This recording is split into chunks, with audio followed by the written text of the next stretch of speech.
I remember the first time I had a drink, right before my freshman year of high school, and I had some friends over and we started drinking. I'm almost certain I drank more than everybody else.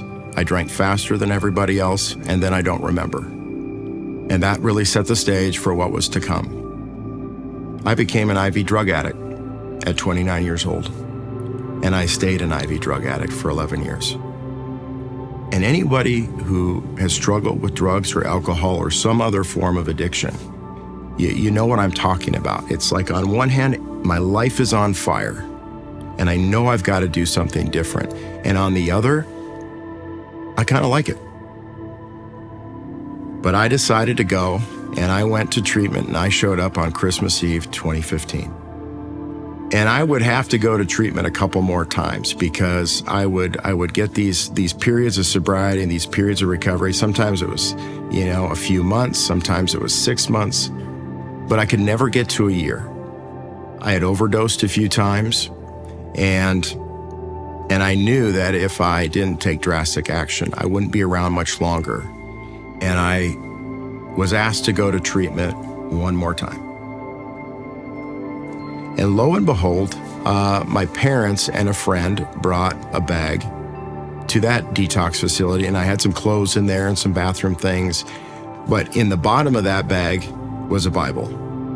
I go through that bag and I start to unpack things, and I see this Bible and I decide to open it. And I end up at the story of Job.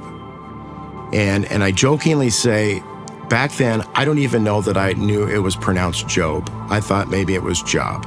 And I was jobless. So I read that. There's some verses in chapter 5 that talk about, you're going to be tested 6 times, and on the 7th, God will set you free.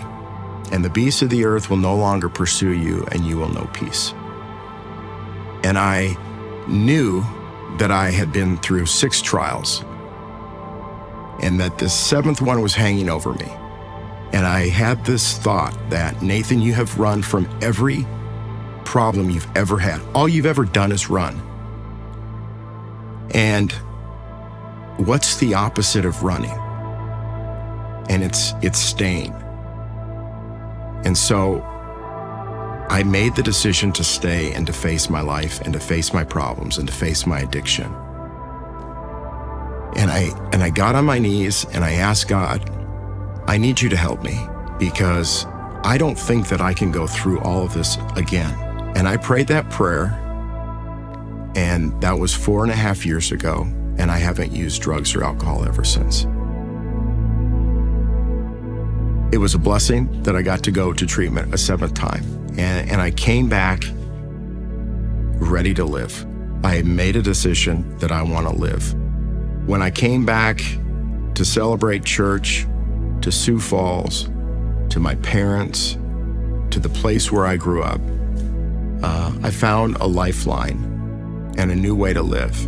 One of the great things that was happening at Celebrate Church were these new education classes. And so my mom and I decided that we would join and sign up for one of the first classes. And so we took that, and I started to meet some of the regular people at Celebrate Church, some of the staff, and those people would become my good friends. I would eventually take all of the classes at Celebrate, and I graduated with that certificate in biblical studies. I joined a life group, and it's becoming a disciple of Christ and a follower of Christ. And that means we have to spend some time in prayer. We have to learn His Word. We have to find out and discover who He is. And that takes work and effort. And, but when we do those things, it changes us from the inside out. The Bible is full of stories where God has redeemed the lowest of the low, and He uses them in miraculous ways to show His love, His grace, and His mercy. That's the God I know today.